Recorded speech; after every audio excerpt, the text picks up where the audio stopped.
guys, welcome to episode 15. Have you been meditating right? A Zen Master weighs in. Today's show is the last of a 3-part series with my Zen Master Genpo Roshi. If you missed the last couple episodes, check out episode 13, where we dive into who Genpo is, what he does, and how long he's been practicing Zen. But in this episode, Genpo Roshi, working with my co-host Ron Williams, takes him through the big mind process, a form of meditation. But we'll also cover other more basic forms of meditation and how to do it and what the benefits are.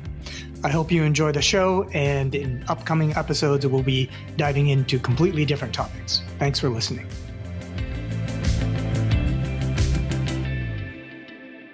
Yeah, let me ask both of you something. We have time that I can work with Ron on the meditation? Sure.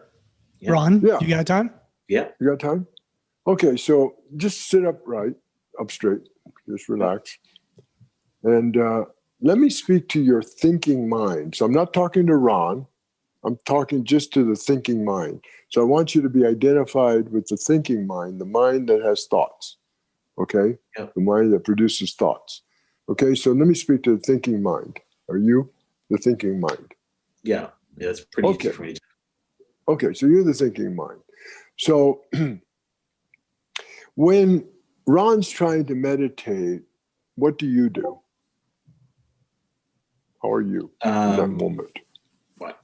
I'm up and just working through tomorrow, the next day, right. Maybe trying to learn from the past, whatever.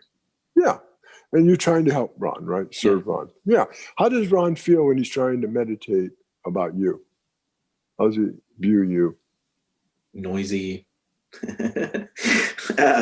Like maybe not as helpful. Does he call you names? No, I don't think so. I think it's more just trying to push away. Okay, so he doesn't call you monkey mind or noisy mind or anything. Okay, good. No. All right. So you have a good relationship with Ron. He loves and appreciates you, the thinking mind, especially when he's meditating. Yeah. Yeah, especially when you're serving him, right? Yeah. What about when he's trying to go to sleep? How does he feel about you? Yeah, definitely pushes away. He's gotten a lot better at pushing away and ignoring, I guess. He tries to ignore you. He tries to push you away, and he tries to shut you up, right? And when he's meditating, he probably does similar things. He probably tries to push you away. Yeah. Harder to do during the day, though. It's a lot more energy level. Yeah. So let me ask you, what would you like from Ron? Would you like to be empowered to think when you want to think? Yeah, for sure. Right. Would you like for him to appreciate you and even acknowledge all the good you've done for him? Yeah. I mean, you've done a lot of good for him, right? Everything he has, you've thought about it. Yeah. Right? So, right.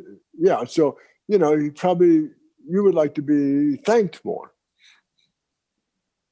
Yeah, I guess so, yeah. Would you like to be paid more? Does he pay you for all the work you're doing? Maybe just in the sense of opening up opportunities to but not actual pay. Yeah. He doesn't really pay you. Yeah. Yeah. He doesn't really do that. But you probably like more.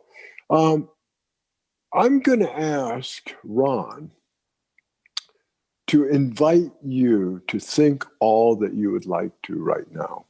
And to think in whatever way you'd like to. It could be creative. It could be insane. It could be crazy. It could be knowledgeable. I'm just going to ask him to invite you, to allow you to think about whatever you'd like to think about, just for about 30 seconds, just for a little bit, just to think about whatever you want. Let's just sit quietly and just think about whatever you'd like.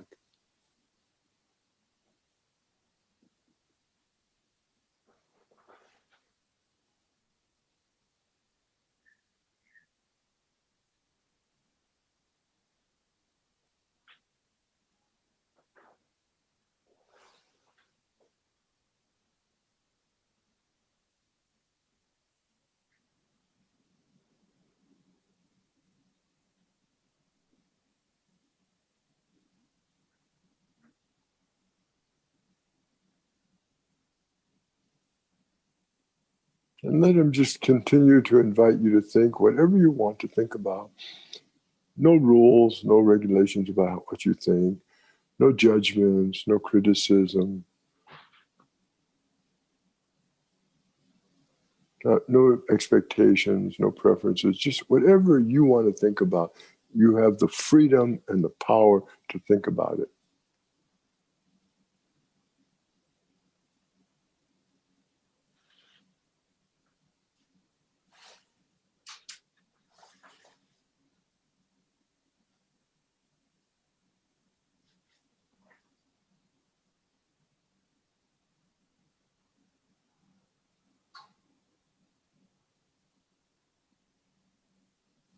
What's happening?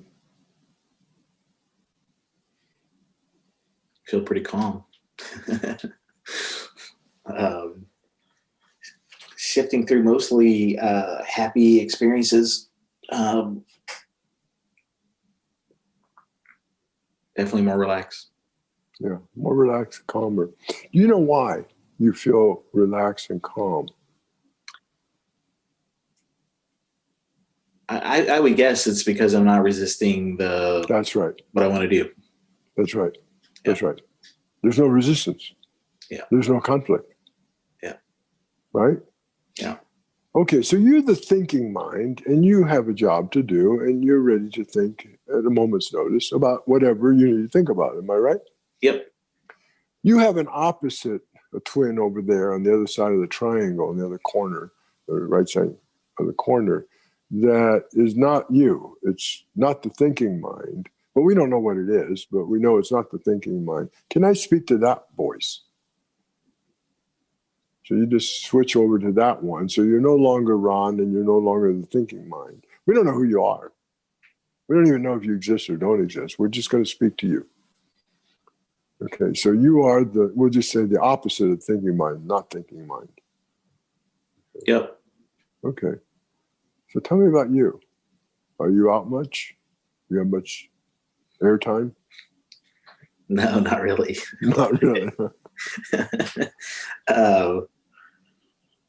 It's interesting. Almost never, I think. Yeah, almost never. Yeah, almost never. Yeah. Yeah. Would you like more time? Yeah, it's an interesting place to be. Yeah. Yeah.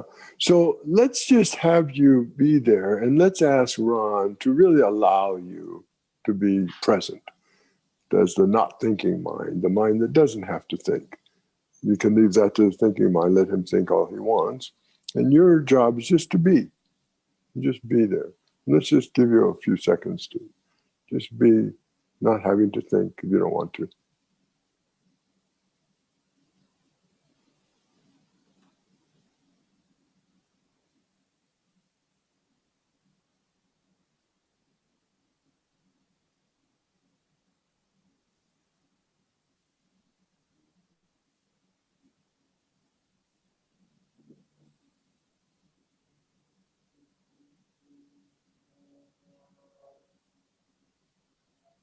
What's the smile for? It's interesting. It was almost like cutting a thread and floating down a stream or something. It was, and then the thinking mind started analyzing what was going on, and so it's a little bit about it. But yeah, right. The thinking mind wants to think about this, right? Yeah, right. And like, wait, what's going on? That's kind of cool. Yeah. And it starts, it's interesting. Yeah, it's literally, like the kind of the bigger Ron thing was more like a speaker with a quiet speaker, but you knew the power was running through it. You can kind of maybe hear the hum and the crackle. This was very much more like a flowing water Ron or something. I don't know. It was super interesting. The difference. Well, you know what the flow in Chinese, the definition of flow is in Chinese? No. The Tao. No. The Tao. Tao. Oh, the Tao. Got it. Yeah. Flow. Yeah. That's what this is. Yeah. Okay, now we're going to take another step. I'm doing this very quickly. I normally wouldn't. Yeah. We're going to give the triangle a point up here. I call it the apex. And that triangle contains both the thinking mind and the not thinking mind. And so from the apex, they're both aspects of you. down here in the lower corners. You can even say that you're a child or children. You know, you have the thinking child and the not thinking child, and you love them both equally.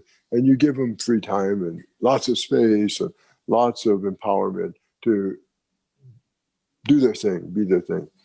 But you're the one who includes or embraces the thinking mind and the not thinking mind. Let's sit as this one. You are, we'll call you the apex. Let me speak to the apex. You are.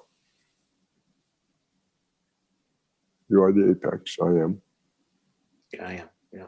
Okay, the whole triangle. Now you're free to think or not think. Totally up to you. You're the boss. You're in charge. You're the master. You can think or not think as much as you want to think or as little as you want to think.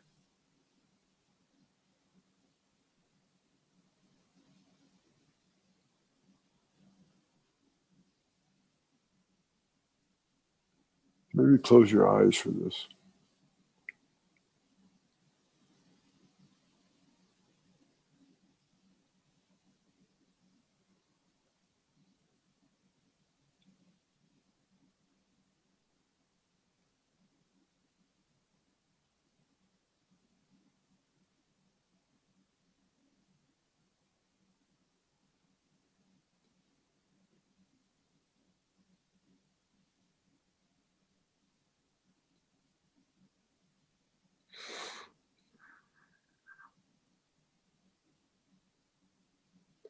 What's this like? It's interesting. I can definitely switch. It's harder for the thinking part to grab. It wants to. And then when I let it, well,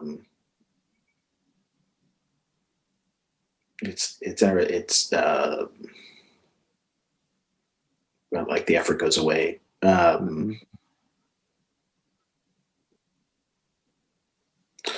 But what's really interesting is the non-thinking part really jumps up a lot more.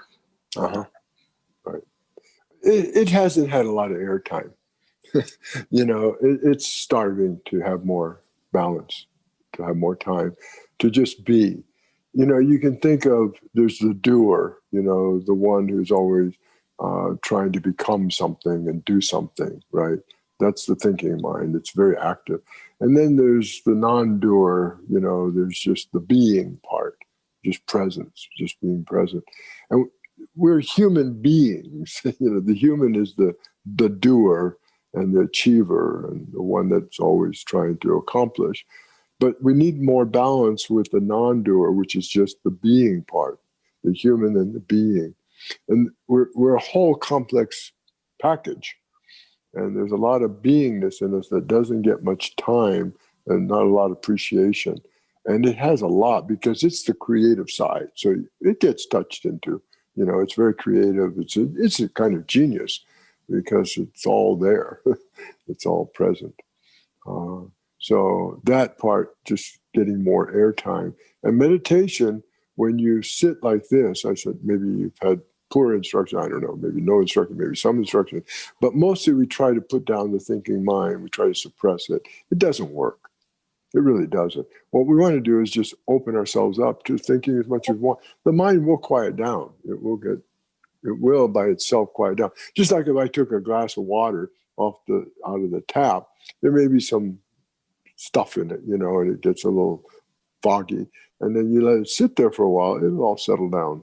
So if you just let yourself be, it just settles down and you become calmer and quieter. And you allow for both thinking and not thinking. One of the great masters' name was Dogen. He was Japanese, lived from 1200 to 1253.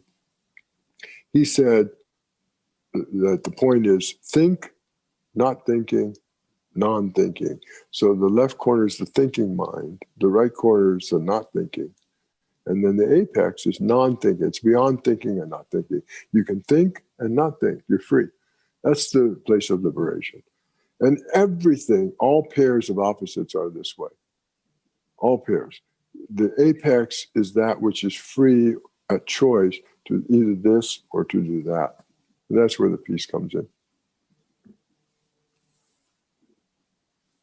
It's good. I think for the audience, Tony, it'd be interesting to maybe take one step further and think about, like, if I'm going to run down this path, like, what are some of the practical benefits that I would expect? Well, we've been talking about them. I mean, and they come slow, some of them. So in the beginning, we learn to focus and we become more centered.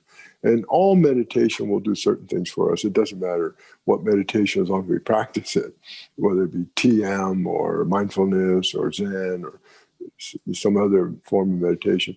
They all allow us to quiet down and to become more centered and more focused and more mindful. That's a benefit in and of itself, more in ourself, more present. But as years go on, a lot of the wisdom, a lot of things that are insights begin to manifest in our daily life. And we're just happier, more joyful, more at peace, more free, more liberated. And we care less and less about what others think about us or what they say about us. If you can imagine a life where you were not upset with how people think about you or what they say about you, it's not like a negative, I don't give a shit. It's more like, it's okay. I can't control that. I can't control what people say and think, but I can just be integrous to myself. I can stay true to myself. I don't need to find a truth out there. I just be true here with me. There's a certain kind of peace that comes over us that it's beyond delicious. It's amazing. So that takes longer time, of course. It doesn't happen in a day.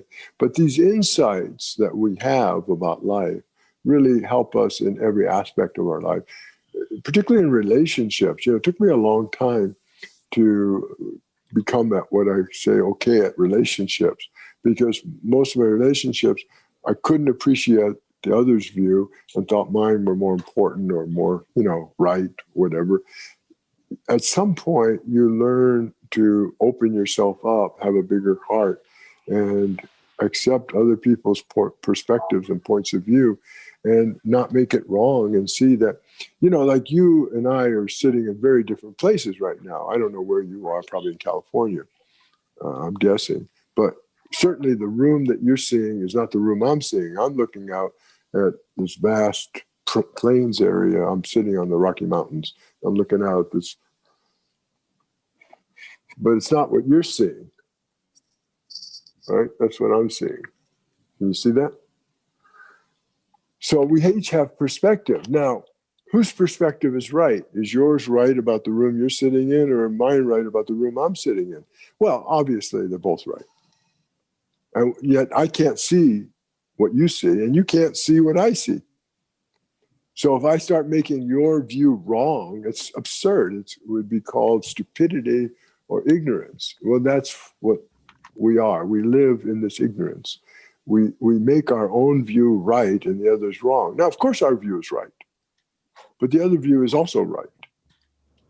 But my view is limited. I don't see what you see, and your view is also limited. You don't see what I see. It doesn't make it wrong, your view or my view, right? But the point is that we then see that in the way we view things, we have different perspectives, therefore different understanding of our life and different appreciation. But we can appreciate the others just knowing that my view is not the only view. It's just my view. And, at the beginning of this, Tony said, well, Genpo, you have a different way of looking at right and wrong, good and bad. Yeah, I do. And that is, there's no absolute right or wrong, good or bad. I have my right, you have your right. They're both right, and neither of them are complete. So they're both also not right, because they're not complete. And everything's like that. So that becomes pretty obvious at some point through meditation. We start to really have a little more wisdom, a little more acceptance, a little more love and appreciation for others. And that grows. So those are some of the things that happen with practice. I could say this, I mentioned before, it's been a long time I've been doing it, almost half a century. I've never been happier in my life. Not only have I never been happier, I've never been healthier. And the only thing I can contribute that to is I spend about 2 to 4 hours a day meditating. Why am I so healthy at 76? I wasn't this healthy at 56, at 46, not even 26. I had aches and pains and tension and conflict in my mind and my body, tension. I don't have any of that anymore. That's a fruit of 50 years of practice. It also helps that I live with an amazing person, a beautiful woman, who we're very happy together. That helps too. And we're in constant isolation or constant, whatever you want to call that, quarantine. Yeah. And it's kind of odd because sometimes it's in retrospect. You look back and you go, oh my God, when did I feel so happy all the time, or joyous, or at peace, or free, or not concerned about this or that? It kind of creeps up on you, because certainly I remember times of conflict, but I can't even remember what it was all about. Yeah. Yeah. Well, so maybe that's a good place to end it, which, the way I see it is we just got a little slice of relaxation, happiness, and effortlessness. I mean, if someone asked me what is Zen, I think that'd be a hell of an answer. Right. Yeah, for sure. Yeah, it's really making peace with yourself and then the world. It doesn't mean that we have to like everything and accept everything that's going on in the world. But right. We have to acknowledge what's going on and then work on it. But be at peace with it all too. Was there anything else that you wanted to ask, Ron, or talk about? Yes, Mike. I think we should do this again, and maybe dive into maybe a couple other things. I think there's still some real practical upsides for people, and we could surface them and try to help them understand why there's benefits into learning more about this and practicing it, and even if they don't want to go down the whole rabbit hole, there are these mind hacks that a few more tools they can add in to make them more effective and enjoy their life more, or their relationships, or you bring up one thing. Sorry to interrupt. Yeah. But I'm thinking about how most people either look or don't look at the possibility of death, because we're all going to die, right? And when you're young, like you guys are, in my opinion, it doesn't come up a lot. But as you get older, your time's limited. And how you're at peace with that or not at peace with that. I've watched different people pass away. I watched my mother pass away. I was holding her hand, and she was in hell. She died in hell. She was frightened. She was in hell. I watched my mother. I watched 2 mother-in-laws die. But the last one, my present wife, I was with her, and we were at the bedside. When she died in peace. I watched my father-in-law die. I watched my other father-in-law die, and different people approach death in different ways. And one of the things after I watched my mother die in 2001, I said to myself, I'll do anything I can to help people not die in fear. It's a hell realm. And to make peace with our own death actually allows us to appreciate our life more. It really does. It enriches our life because we see that we're mortal beings, and we accept that we are going to die and that time is limited. And in this limited time, it's not about how much we do, it's how much we appreciate, how much gratefulness we have and appreciation we have to this life and those in this life with us, rather than something, how much can I grab? How much can I do? You're still going to die. He could be an Elon Musk. It's more what he's done than what he's accumulated.